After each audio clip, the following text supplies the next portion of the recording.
इस समय देश में औरंगजेब के नाम पर बवाल है और बवाल वही काट रहे हैं जिन्हें औरंगजेब और देश के इतिहास का कोई ज्ञान नहीं और जो सिर्फ व्हाट्सएप और चंद बेसिर पैर के इतिहासकारों के बूते अपनी फर्जी देशभक्ति का झंडा गाड़े रहते हैं। बहरहाल, इस बवाल को किनारे रख आइए हम चलते हैं और देखते हैं कि वाकई औरंगजेब की कब्र कहाँ है और किस हाल में है। महाराष्ट्र में एक जिला हुआ करता था औरंगाबाद। हुआ करता था मैं इसलिए कह रहा हूँ क्योंकि महाराष्ट्र सरकार ने 2022 में इसका नाम छत्रपति संभाजीनगर कर दिया था। हालांकि लोगों की ज़बान व ज़हन में जिले व शहर का नाम अब भी औरंगाबाद ही है।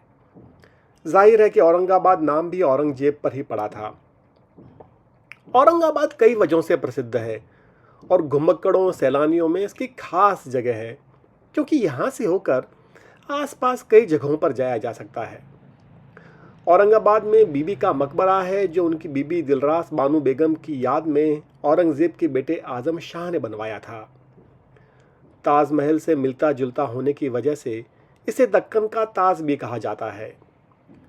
औरंगाबाद से 30 किलोमीटर दूर वेरुल में घृष्णेश्वर ज्योतिर्लिंग है जो 12 ज्योतिर्लिंगों में से एक माना जाता है। औरंगाबाद से 16 किलोमीटर के फासले पर दौलताबाद का किला है।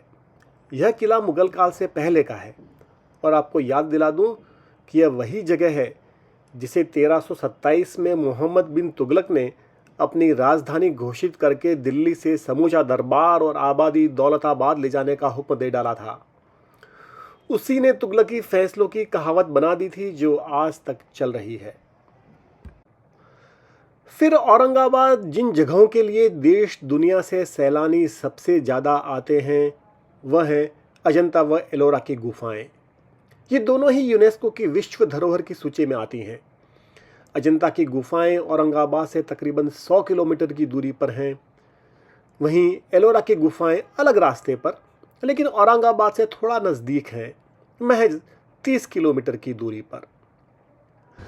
तो जब हम औरंगाबाद से एलोरा की गुफाओं की तरफ जाते हैं तो पहले दौलताबाद आता है और उसके बाद एलोरा से 6-7 किलोमीटर पहले आता है खुलदाबाद कस्बा, औरंगाबाद से कुल 26 किलोमीटर की दूरी पर। अजंता, एलोरा या घृष्णेश्वर जाने वाले सैलानियों में से महज 1-2% ही यानी 100 में से केवल 1-2 खुलदाबाद आते हैं। खुलदाबाद बड़ी अहमियत वाली जगह मानी जाती है और यह कस्बा औरंगाबाद से भी पुराना है। खुलदाबाद का मतलब है जहां जन्नत आबाद हो। यह सूफी संतों की जगह रही है। कहा जाता है कि जब मोहम्मद बिन तुगलक ने राजधानी दिल्ली की जगह दौलताबाद करने का आदेश दिया था तो उस समय कई सूफी संत भी हुक्म मानकर यहाँ चले आए थे और उनमें से ज़्यादातर दौलताबाद के निकट रोज़ा आकर बस गए जो खुलदाबाद का पहला नाम हुआ करता था। अजमेर के ख्वाजा मोइनुद्दीन चिश्ती जिस परंपरा से आते हैं उस चिश्ती परंपरा के कई सूफियों ने रोज़ा यानी खुलदाबाद में अपना ठिकाना बनाया था। उन्हीं में से एक थे हज़रत ख्वाजा जैनुद्दीन हुसैनी चिश्ती जिन्हें औरंगजेब अपना मुर्शीद मानते थे। हालांकि वह औरंगजेब से 327 साल पहले 1370 ईस्वी में ही गुजर चुके थे। यही वजह थी कि जब औरंगजेब ने अपनी संतानों को यह बता दिया था कि वह दुनिया में किसी भी जगह पर आखिरी सांस लें, उन्हें दफन वहीं खुलदाबाद में जैनुद्दीन चिश्ती के मकबरे के बगल में किया जाएगा। लिहाजा औरंगजेब को यहीं खुलदाबाद में दफन किया गया था और यहीं उनकी कब्र है। आइए चलते हैं उनकी कब्र की ओर। दरअसल औरंगजेब ने आखिरी सांस ली थी अहमदनगर के निकट भिंगर में। वहां से उनके बेटे आजम शाह व बेटी जिन्नत उन निसा उन्हें रोज़ा लेकर आए और यहाँ उन्हें दफन किया। अहमदनगर में भी जहाँ मरने के बाद कुछ वक्त उन्हें रखा गया था वहाँ एक मकबरा बताया जाता है।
औरंगजेब की ख्वाहिश के अनुसार खुलदाबाद में उनकी बेनाम कब्र बिना किसी छत के कच्ची रखी गई थी और उस पर मिट्टी में एक पौधा लगाया गया था। पहले यहाँ मिट्टी का ही फर्श और लकड़ी की जाली थी, लेकिन अंग्रेज वायसराय करजन ने कब्र पर सफेद संगमरमर लगवाया और उसके चारों तरफ संगमरमर की ही जाली लगवाई। हालांकि कुछ इतिहासकारों का यह भी कहना है कि करजन से पहले हैदराबाद के निजाम ने भी इस जगह को पक्का करने की कोशिश की थी। फिर भी औरंगजेब से पहले के सारे मुगल बादशाहों के मकबरे से तुलना करें तो यह मकबरा बेहद साधारण सा है। यहाँ तक कि तमाम नवाबों, सुल्तानों, निज़ामों और सूफी संतों के मकबरे से भी बेहद साधारण। अब यह बात बड़ी अजीब लगती है कि जिस औरंगजेब ने किसी भी मध्यकालीन शासक की तुलना में सबसे लंबे समय तक राज किया और जिसके शासन में मुगलों का तकरीबन पूरे भारतीय प्रायद्वीप पर कब्जा था और जिसके बारे में हर तरह के किस्से सुनाए जाते हैं, वह हमेशा से चाहता था कि उसकी मौत के बाद उसे याद तक न रखा जाए। यह अलग बात है कि उनकी मौत के 320 साल बाद भी उनका नाम लेकर देश में आग लगाई जा रही है। इतिहासकार बताते हैं कि औरंगजेब ने अपनी कच्ची कब्र पर आने वाले खर्च के लिए भी धन अपने आखिरी सालों में टोपियां सिलकर पहले ही जुटा लिया था। जहां औरंगजेब की कब्र है वह दरअसल पहले ख्वाजा जैनुद्दीन चिश्ती की दरगाह का ही परिसर था। जैनुद्दीन की मज़ार से जहां पानी बहकर आता था वहीं औरंगजेब को दफनाया गया। औरंगजेब के बाद इसी परिसर में उनके बेटे व उत्तराधिकारी मोहम्मद आजम शाह व उनकी बेगम जहांजेब बानो बेगम को भी दफनाया गया। खुलदाबाद में ही औरंगजेब के सिपह सालार रहे और बाद में हैदराबाद के पहले निज़ाम बने आसफ शाह प्रथम और उनके बेटे दूसरे निज़ाम नासिर जंग का भी मकबरा है।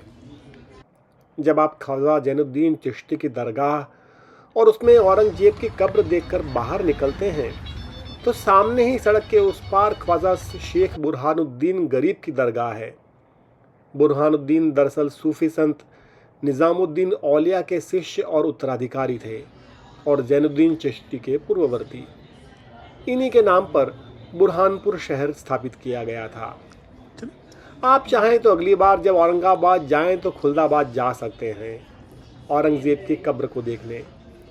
लेकिन जिस बादशाह ने अपने मरने के बाद खुद को याद रखे जाने तक की ख्वाहिश नहीं की और अपनी कब्र को भी कच्चा और गुमनाम छोड़ने को कहा, उसकी कब्र उखाड़ कर कोई जरा भी उसकी विरासत को चोट नहीं पहुंचा पाएगा।